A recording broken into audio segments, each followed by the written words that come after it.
The city sets the pace. What is thought and said in today's city will shape tomorrow's world. And to city dwellers, now approaching 1/3 of mankind, the city is the world.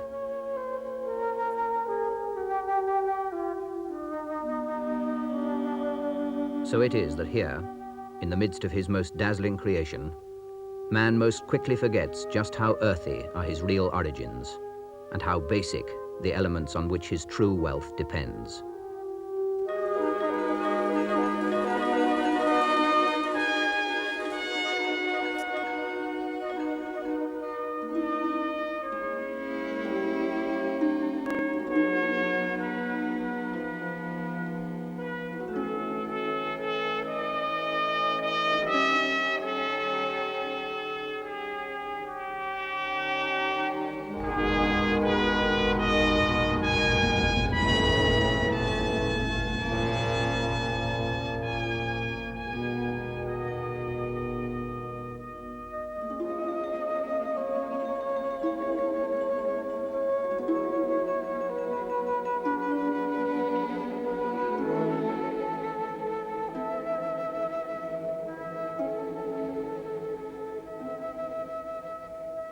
Sunlight, water, air, soil, and the leaf. The whole vast structure of human affairs resting upon resources so basic and so vital that we cease to notice them.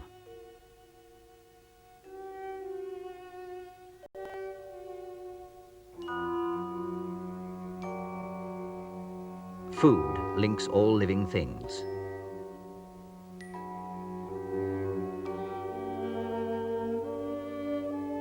Man too, as long as he eats and drinks, depends upon the bounty of the natural world.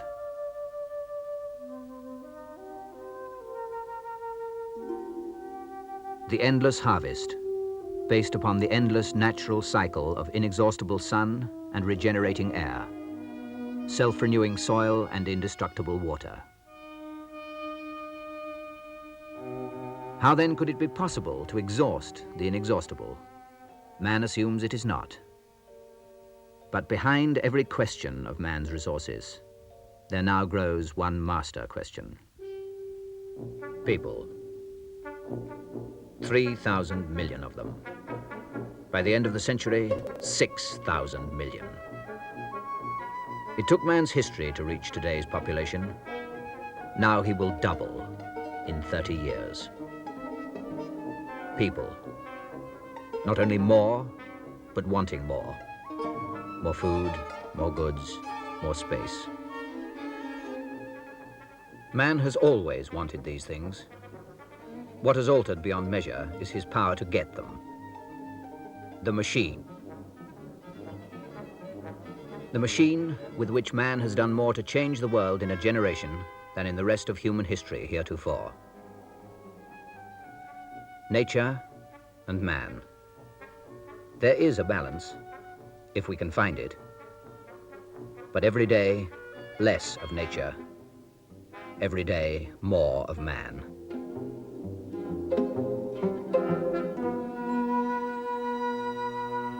This is the shadow of progress.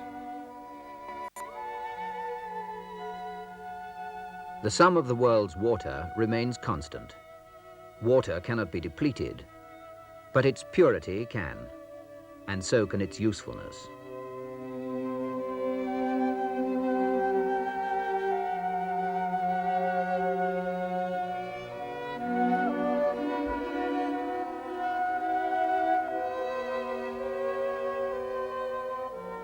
No one wanted this to happen. It is something we drifted into, a byproduct of making things, the good things, the things man wants more and more. We are all accessory to the murder of rivers.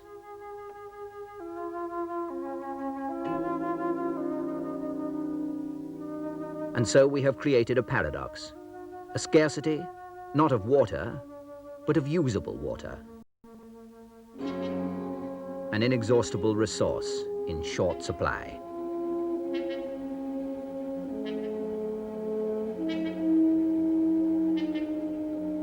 There are rivers in which bacteria have been estimated at 1,500 times human safety level.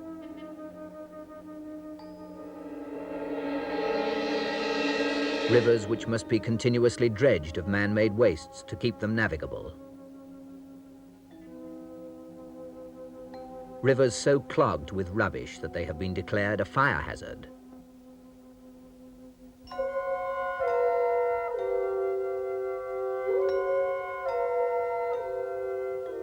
The sky, too, is everyone's sewer.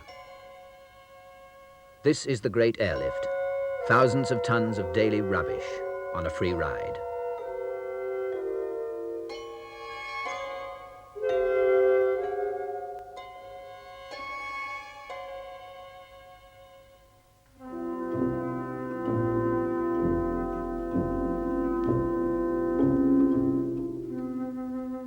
It is an ill wind that blows from chimneys, harmful to health and plant growth, corrosive to stone and metals, veiling the sunlight, casting a shadow upon the quality of modern living. And though some chimneys are gradually responding to abatement, other, newer sources are growing.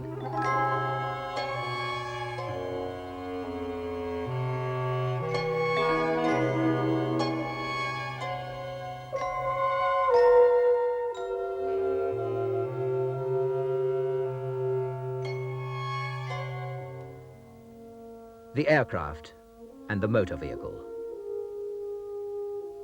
No machines have worked harder for man. Nothing has done more to widen his horizons.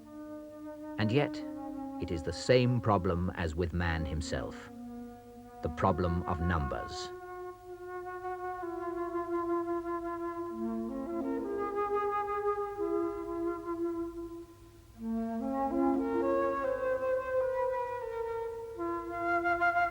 In Western Europe, 1 car per family. In America, approaching parity with people.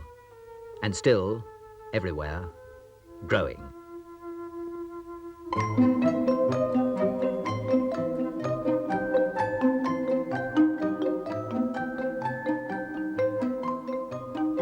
An irony of our times that the car, developed to move ever faster, should now be slowed down by its own numbers.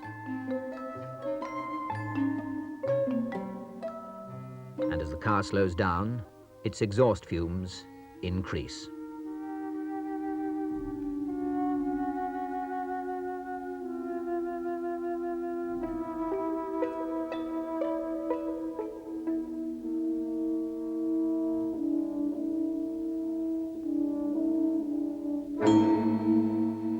Photochemical smog, a warm climate phenomenon.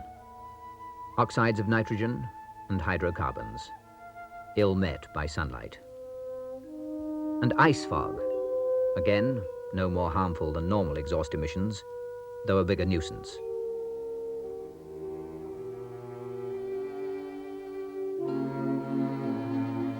Most cities are just smoggy, though from several sources. Here again we are exhausting the inexhaustible. Not air, but good air, freely available to the towns and cities where so many of us now live.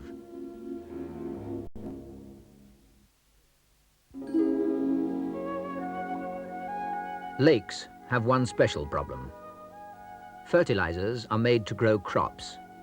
Washed into the lake, they grow weed. Household and industrial chemicals speed the growth. Lake shores become strands of slime. Only the weed thrives.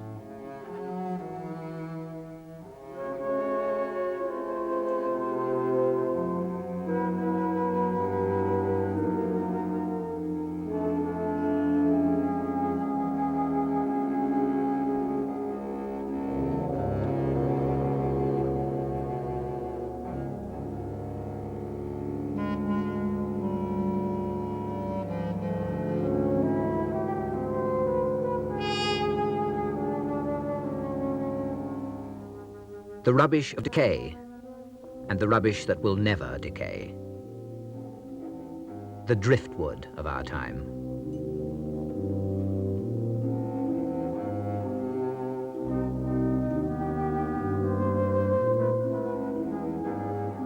junk, the shadow side of affluence.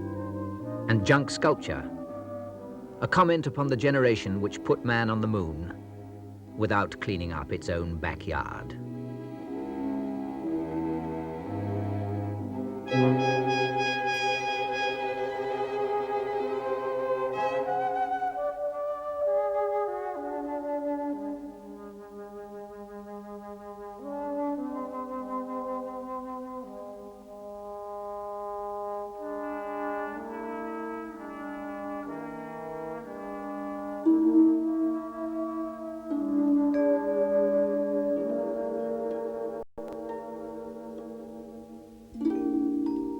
Every day, less soil for crops.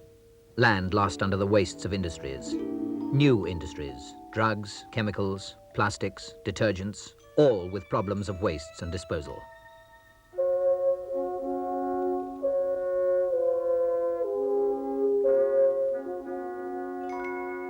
Mining, with its centuries of spoil heaps, spreading still.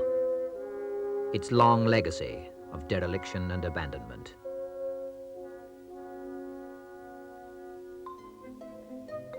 The city, greedy for growth, spreading upwards and outwards, pushing down to the shore, spilling into the water, outgrowing the planner's guess, overflowing the hills. The push of people, every day unrolling the concrete carpet further. Little houses accumulating into little streets. Little streets into cities 50 miles across.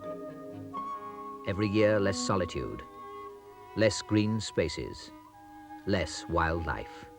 Every year a species of bird and animal less. 800 species in danger of extinction now. And while birds and animals which present no threat to man diminish, another, sometimes less friendly life form persists. The insects and other small creatures, with a capacity for reproduction which only a computer can comprehend. They are tough, they are voracious, and they are many.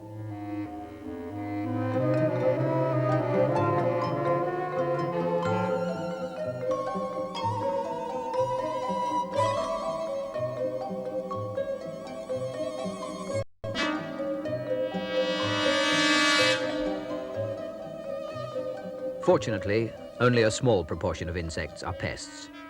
Furthermore, birds and animals eat them, and they prey on each other. And finally, each species is limited by its food supply. But man has encouraged the pest by moving plants from continent to continent, by planting large areas with a single crop. Man has provided an abundant food supply. The pest can now become a plague.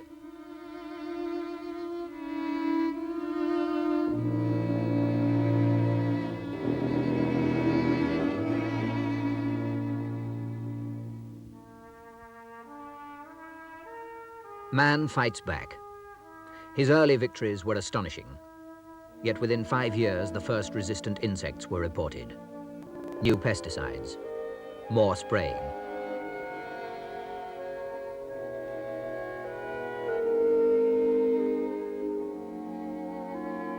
But now a second problem began to emerge. In terms of human hunger, we were gaining. But in terms of harm to wildlife, we were losing. In the fight for more food and less disease, pesticides have saved human lives out of all proportion to observable health damage. The balance is still in our favor. But food links all living things. And the lesson we are now learning is that harm to another part of the web of life is something man himself cannot afford to ignore.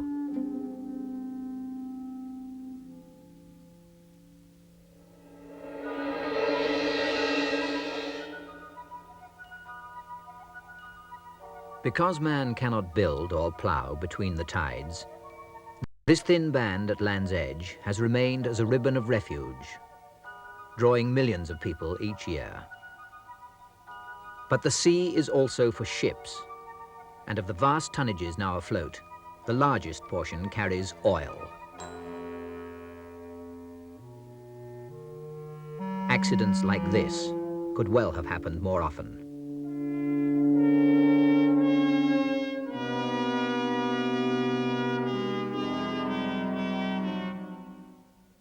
Now we face a future of more and bigger tankers, an increase in dangerous cargoes of all types, and the threat to our coastlines occupies the thoughts of many men. In the world at large, there is at last a growing concern about man's environmental mess. Here are a few steps on the long road to remedy.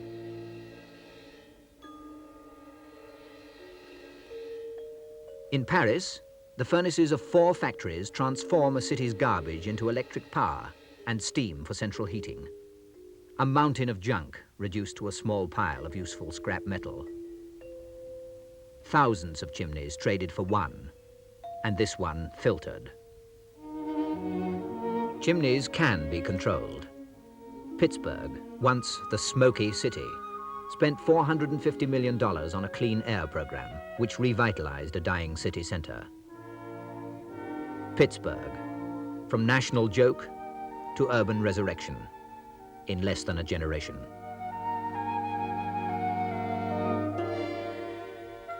There is concern about health, about water and soil quality, about chimneys and exhaust emissions. Very slowly, vigilance begins to replace indifference, and technology, which did so much to accelerate the problems of pollution, now turns its powers increasingly towards their remedy.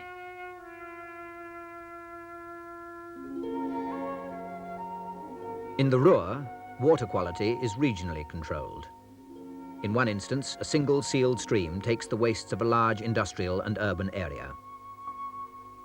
Here, the main treatment effort can be concentrated, and the sludge used to fuel a specially designed power station. The Rhine has been called the sewer of Europe, but this chemical plant on its bank shows what can be done by private industry. Here, massive treatment works will ensure that water returns to the river far purer than it was drawn out. To do this kind of thing costs millions. Not to do it would cost us our rivers. The complexity of all pollution problems is exemplified by Lake Erie. It involves 25 polluted rivers and the sewage of 9 million people, 118 towns and 146 industries, in 5 US states and 1 Canadian province. Who then is responsible? And what is each one's share of the responsibility? Nevertheless, the Erie problem is in hand.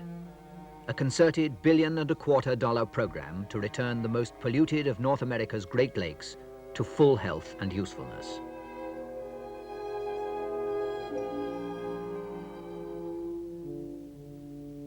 This was no disaster. This was any day in any ocean, the daily dumpings of 1,000 ships. But the load-on-top system of tank washing, adopted by 3/4 of the world's tankers, has now reversed this tide. Tonnage grows, but pollution from tankers, at last, declines. Research by almost every car manufacturer and oil company in the world. Research for performance and efficiency. Now joined by a new objective, the smog-free car. In absolute terms, perhaps unattainable. In practice, attainable to a large degree. Much has been attained already. Every year brings more money and more resources to the fight. The Wigan Alps, one of several projects to restore Britain's derelict areas. In a few years, there will be ski slopes here, woods to walk in, lakes to picnic by. But better than restoration is prevention. Industry can be sited obtrusively or unobtrusively. What cannot be hidden by contour or camouflage can be screened by trees. Industrial landscaping, California style. Man-made islands masking oil installations with screens and palm trees. Beneath is an offshore oil field. Each dummy apartment building houses a drilling derrick.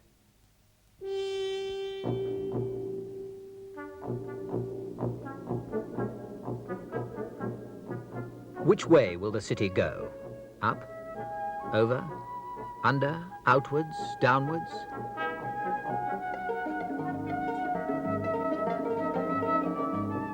Whatever happens, unless we are prepared to pay for better ways of speeding urban traffic, the city and the motor car are going to die on each other's sword points.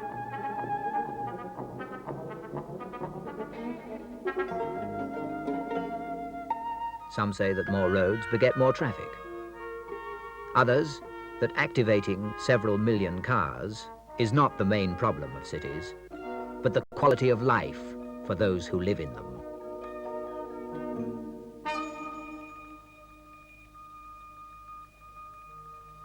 The quality of life. There is a balance somewhere, if we can find it. We have long ago lost Eden, but we need not live in a wrecker's yard. It is time to clean up and time to pay for it. Time to accept that the free ride is over. Not long ago, the world was big and people few. Our resources of air, water and soil seemed beyond all danger. Quite suddenly, the world seems small and people many. Nothing is inexhaustible, and no harvest is endless. There is no staying technology's tide. Industrial progress brings problems, but answers too. Cleaner fuels, softer detergents, safer insecticides. In due course, we will have answers to all the technical problems of environment. But technology alone, without some much more widespread change of heart, cannot banish this shadow of progress. In the end, it is up to people. We can have a cleaner world if we are willing to pay for it.